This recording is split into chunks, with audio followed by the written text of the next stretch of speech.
I'm John O'Hara, DIY News, covering it for you from Lenexa, Kansas at 83rd and Gleason. We're here at the Monticello Historical Station where they have a special event coming up and they'd like you to join them. Hi, I'm Sharon Swanson, and I'm here today to tell you about the open house and dedication that we have for the Monticello Community Historical Society Museum, and that will be on Saturday, September 25th, 2010. Sharon? Yes. Hi, what are you doing? What am I doing? I'm doing do-it-yourself news. Do-it-yourself. Let me. Okay. Excuse me.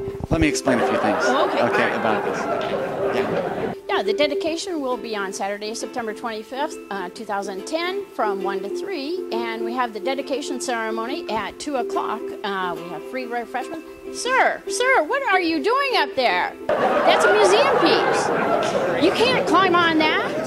Please, carefully, get down. Thank you. We need to respect our museum pieces. So, I'm glad you're interested in the fire engine. And you can touch it, but just don't climb on it, sir. Okay, thank you very much. Now, Sharon, I noticed we have a lot of interesting artifacts here at the Monticello Museum. Can you tell me a little bit about some of this stuff here? Yes, these pottery shards that are here were found near what we think was a campsite along the Santa Fe Trail in Monticello, and so they're very important. And then we have a bison bone here, which has been determined to be over 200 years old, that someone walking along one of the creeks found and in the Monticello area. So, and it was deemed that it was probably a very young bison at that point, but over 200 years old.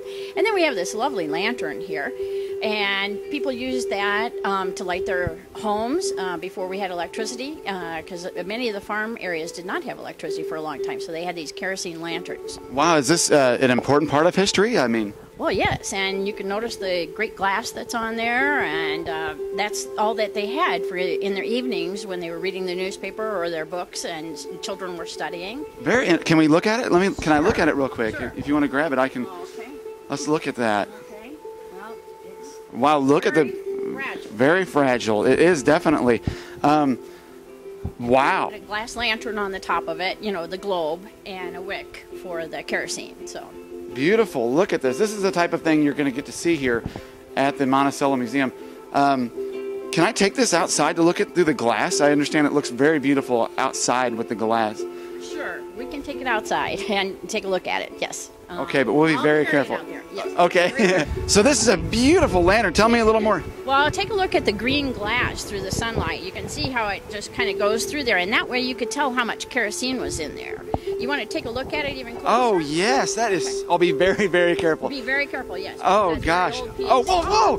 Oh. What did you do? I am so sorry. Well, on September 25th, when we have our open house and dedication, at 2 o'clock we'll have speeches and free refreshments, and the public is all welcome to come during that time, and we will be open from 1 to 3 at that time. So, yeah, these are very old books, sir, so if you could just leave those there, I'd appreciate it. Now, if you have on gloves, you can take a look at those. This is our library, so we need to treat these very carefully. So, anyway, back to our open house and dedication. We hope that everyone comes that is appropriate to come and has learned their lessons of what a museum can be like. So, and they are very exciting, and we do have some hands-on types of things here in the museum that are appropriate to touch and build with. Great stuff I can do? Yes, stuff you can do. We'll even allow you as long as, because now I know that you've learned your lesson, so it will be good. We will have some speakers that Saturday that we're having the open house from 1 to 3, and it'll just be a short 15-minute dedication ceremony, but we're going to learn about where the Heritage Trust Fund for Johnson County comes from, the money for it, and how that has helped support our museum. So we're very grateful to Johnson County Heritage Trust Fund for that, and the county commissioners have to also approve that. So yes, we are now open, and we are open on a regular basis from 10 to 2 on Tuesdays and from 9 to noon on Saturdays. John O'Hara from 83rd and Gleason, covering it for you, DIY News.